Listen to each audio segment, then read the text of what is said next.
இன்னைக்கு யார் வேணும்னாலும் தங்களோட பேருக்கு முன்னாடி PhD பட்டம் போட்டுக்கலாமா? இலங்கையில கலாநிதி பட்டம், ப்ரொஃபஸர்னு கல்வி தகமைகளை பத்தி தான் நிறைய விவாதங்கள் நடந்துட்டு இருக்கு. இன்னைக்கு அரசியல் வட்டாரத்துக்குள்ளேயும் பாத்தீங்கன்னா சபாநாயகரோட கலாநிதி பட்டம் தான் சர்ச்சையாகிருக்கு. சரி, அதை விடுங்க. இன்னைக்கு புதிய அரசாங்கம் அமைஞ்சு ஒரு மாசம் கிட்ட ஆகுதுல்ல, அதுக்குள்ள 2வது சபாநாயகர் தெரிவு செய்யப்பட்டிருக்காரு. PhD பட்டம் பெற்றதா சொன்ன சபாநாயகர் அசோக் ரன்வலவோட பட்ட பிரச்சனை அவரை பதவியை விட்டு ராஜினாமா செய்ய வேண்டிய ஒரு முடிவுக்கே கொண்டு வந்து விட்டுருக்கு. இந்த விஷயம் சோசியல் மீடியால பல குற்றச்சாட்டுகளுக்கும் கேலி கிண்டல்களுக்கும் உள்ளாக்கப்பட்டு வருது.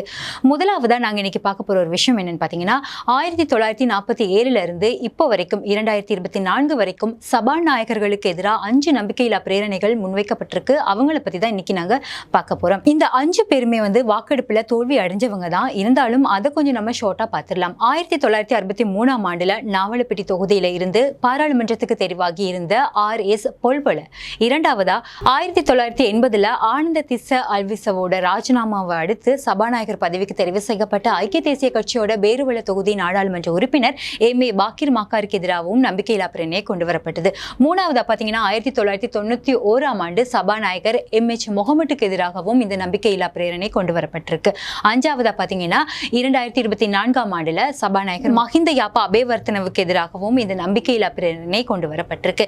இது கடந்த கால வரலாறு. நம்ம நாட்டுல கலாநிதி, பேராசிரியர் அப்படின்ற பெயர்களை பயன்படுத்தினாலும் இலங்கையில அந்த பெயர்களையும் பட்டங்களையும் பயன்படுத்துறதுக்கு ஒரு குறிப்பிட்ட முறை இருக்கு. இலங்கை பல்கலைக்கழக மானியங்கள் ஆணைக்குழுவால வெளியிடப்பட்டிருக்கிற இலங்கை தகுதி கட்டமைப்பு, அதாவது ஸ்ரீலங்கா குவாலிஃபிகேஷன் ஃப்ரேம் ஒர்க் அப்படின்ற ஒரு விஷயம் அந்த வெப்சைட்ல தெளிவா விளக்கி இருக்கிறாங்க.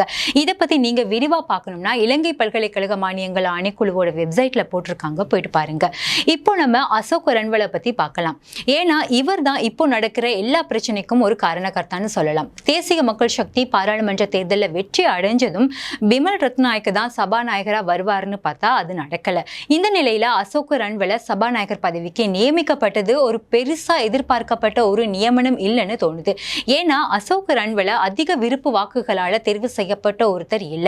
கம்பகா மாவட்டத்துல அவருக்கு 1,09,000 விருப்பு வாக்குகள் மட்டும் தான் கிடைச்சது. அவரை விட 5 பேர் இன்னும் அதிகமான வாக்குகளை பெற்றவங்க இருந்தாங்க. 7,16,715 விருப்பு வாக்குகளை பெற்ற விஜித ஹேரத் கூட முதலிடத்துல தான் இருக்கிறாரு. அவருக்கு வெளிவிவகார அமைச்சு பதவி வழங்கப்பட்டதால அவருக்கு பின்னால 6வது இடத்துல இருந்த அசோக் ரன்வலவுக்கு சபாநாயகர் பதவி கொடுக்கப்பட்டது. அசோக் ரன்வலவை இந்த பதவிக்கு நியமிக்கப்பட்ட போது ஆச்சரியமா பார்க்கப்படல. அதே மாதிரி அசோக் ரன்வல அதிகம் அறியப்பட்டவரும் அல்ல. பலருக்கு, அதாவது இலங்கையில இருக்க பல பேருக்கு அவர் ஒரு புதியவரா இருந்தாலும் JVP அப்படின்ற ஒரு கட்சிக்கு அவர் ஒரு பழைய முகம் தான். 1980களில் JVPயோட சேர்ந்துக்கிட்ட இவர் பெட்ரோலிய கூட்டு தாபனத்தோட சப்கோஸ்கந்த எரிபொருள் சுத்திகரிப்பு நிலைய ஊழியரா இருந்தாரு. அதுக்கு பிறகு பெட்ரோலிய கூட்டு தாபனத்தோட பொது ஊழியர் தொழிற்சங்கத்தோட JVP தொழிற்சங்க பிரதிநிதியா செயல்பட்டு வந்தாரு. பெட்ரோலிய கூட்டு தாபனம், இலங்கை மின்சார சபை, துறைமுக அதிகார சபை, இப்படி அரசாங்க நிறுவனங்கள்ல JVP தொழிற்சங்கங்கள் கணிசமான செல்வாக்கு செலுத்தி இருந்தது. அதே மாதிரி தான் கடந்த ஆட்சி காலங்களில் அசோக் ரன்வல தலைவராக இருந்த பெட்ரோலிய கூட்டு தாபன பொது தொழிலாளர் தொழிற்சங்கம் அரசாங்கத்துக்கு கடுமையான நெருக்கடியை கொடுத்த நிலையில அப்போ அமைச்சராக இருந்த கஞ்சன் விஜயசேகர இவரை பதவியிலிருந்து தூக்கிட்டாரு. இந்த அரசியல் பழிவாங்கலால தான் அசோகவுக்கு இந்த சபாநாயகர் பதவி கொடுக்கப்பட்டிருக்கலாம் அப்படின்ற ஒரு கருத்தும் பொதுவெளியில முன்வைக்கப்பட்டிருக்கு. எது எப்படியோ அவர் ஏன் சபாநாயகரா தெரிவு செய்யப்பட்டாருன்னு தேசிய மக்கள் சக்தி இதுவரைக்கும் ஒரு சரியான விளக்கத்தை இன்ன வரைக்கும் கொடுக்கல. அதோட இவ்வளவு சீக்கிரமா ஒரு சர்ச்சைக்குள்ள சிக்கி பதவியை விட்டு விலகுற ஒரு நிலை ஏற்படும்னு யாருமே நினைக்கல. தேர்தல் பிரச்சாரங்கள்ல கூட தன்னை ஒரு கலாநிதி பட்டம் பெற்றவர்னு தான் சொல்லி தன்னோட தேர்தல் பிரச்சாரங்களை முன்னெடுத்தாரு. அது மட்டும் இல்லாம சபாநாயகரா சத்திய பிரமாணம் செய்யும் போது கூட கலாநிதி ரன்வல ஆராய்ச்சிக்கு அசோக சப்புமல் ரன்வல ஆகிய நான் அப்படின்னு ஒரு விஷயத்த சொல்லி தான் சத்திய பிரமாணமே செஞ்சுக்கிட்டாரு. ஆனா கலாநிதி பட்டம் கேள்விக்கு உள்ளாக்கப்பட்ட போது அவர் உடனடியா பதிலளிக்க தயங்கிட்டாரு. மொரட்டுவ பல்கலைக்கழகத்துல பட்டப்பின் படிப்பையும், ஜப்பான்ல 100 ஆண்டு பழமை வாய்ந்த வசீடா பல்கலைக்கழகத்துல கலாநிதி பட்ட படிப்பையும் முடிச்சிருக்கிறதா அசோக் ரன்வல ஆரம்பத்துல சொல்லி இருந்தாரு. இப்படி இருக்கிற நிலையில அவர் அந்த பட்டத்தை வாங்கியிருந்தாலும் அதனை நிரூபிக்க வேணும், இல்லைன்னா பதவி விலகணும்னு தேர்தல் ஆணைக்குழுவோட முன்னாள் தலைவர் மஹிந்த தேசப்பிரிய வந்து தன்னோட முகப்புத்தகம் ஃபேஸ்புக் மூலியமா வந்து ஒரு கருத்தை வந்து பதிவு செஞ்சிருந்தாரு. இதுக்கு பின்னாலதான் இந்த கலாநிதி பட்டம் அதிகமா பேசப்பட்டது. ஏன் அப்படின்னு பாத்தீங்கன்னா, மஹிந்த தேசப்பிரிய அப்படின்றவர் வந்து யாராலையுமே ஒரு குற்றம் சாட்டப்படாதவர், அதே நேரம் மக்களால் அதிகமா வந்து மதிக்கப்படக்கூடிய ஒருத்தர்னால தான் இந்த விஷயம் பத்தி அதிகமா மக்கள் வந்து தேட தொடங்கினாங்க.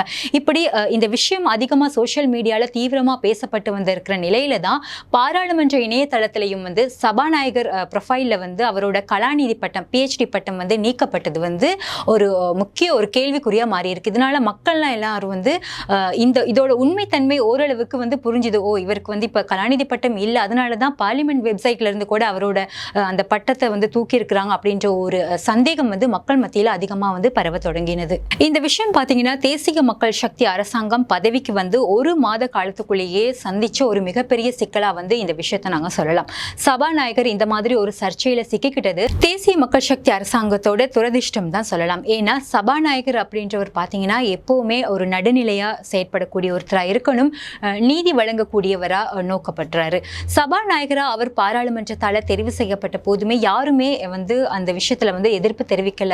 அதனால அவர் ஒரு மனதா வந்து அந்த பாராளுமன்றத்துல வந்து அவரோட தெரிவு வந்து நடந்தது. அதுக்கு காரணம் வந்து தேசிய மக்கள் சக்தி கிட்ட 159 ஆசனங்கள் இருந்தது அப்படின்ற ஒரு விஷயம் மட்டும் இல்லைங்க, அவங்க மிக பொருத்தமான ஒருவரை தான் தெரிவு செய்வாங்க அப்படின்ற வந்து ஒரு மக்கள் மத்தியில இருக்கக்கூடிய ஒரு நம்பிக்கைன்னு கூட சொல்லலாம். இந்த பிரச்சனைகளுக்கு வந்து பிறகு சபாநாயகர் பதவியிலிருந்து விலகிறதா ரொம்ப லேட் ஆகி அசோக் ரன்வல வந்து சொல்லியிருந்தாரு. அவர் உடனடியா பதவி விலகலை அறிவிச்சிருந்தா அவருக்கும் தேசிய மக்கள் சக்திக்கும் அதிக மதிப்பை வந்து கொடுத்திருக்கும். ஆனா எதிர்க்கட்சி தலைவர் சஜித் பிரேமதாஸ் அப்புறம் எதிர்க்கட்சி பாராளுமன்ற உறுப்பினர்கள் எல்லாருமே சேர்ந்து நம்பிக்கையில பிரேரணையில வந்து கையெழுத்திட்ட பிறகுதான் அவர் இந்த பதவி விலகலை வந்து அறிவிச்சாரு.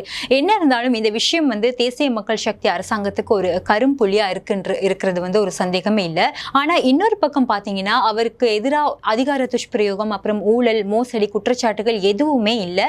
அவர் ஒரு கல்வி தகமைக அடிப்படையா வச்சுதான் அவர் வந்து பதவி விலகினாரு அப்படின்ற ஒரு விஷயத்தையும் நாங்க வந்து சொல்லிக்கொள்றோம். வெளிநாடுகள்ல பாத்தீங்கன்னா ஏதாவது ஒரு விபத்து ஏற்பட்டா கூட வந்து போக்குவரத்து அமைச்சர்கள்லாம் வந்து பதவி விலகிடுவாங்க. ஆனா இலங்கை மாதிரி இந்த நாடுகள்ல வந்து பதவியில இருந்து ஒருத்தரை விரட்டுறதுக்காக வந்து நம்பிக்கையில்லா பிரேரணை அப்படின்ற ஒரு விஷயத்தை தான் கொண்டு வருவாங்க. ஆனா அப்படி எதுவும் இல்லாம பதவி விலகி புதிய அரசியல் கலாச்சாரத்துக்கு வழிவகுத்த சபாநாயகருக்கு ஒரு பாராட்டுகளை நாங்க சொல்லிதான் ஆகணும். உதாரணமா சொல்ல போனா, கடந்த காலங்கள்ல நடந்த மாதிரி திடீர் நெஞ்சு வலின்னு வைத்தியசாலையில சேர்க்கப்படலை, இதோ என்னோட PhD பட்டத்தை காட்டுறேன் அப்படின்னு சொல்லல, காலம் கடத்தவும் இல்லை, இது எனக்கு தெரியாது, இது வந்து பாராளுமன்ற அதிகாரிகள் தன்னிச்சையா பதிவிட்டாங்க அப்படின்ற ஒரு சமாளிப்பு பாணியை பின்பற்றல.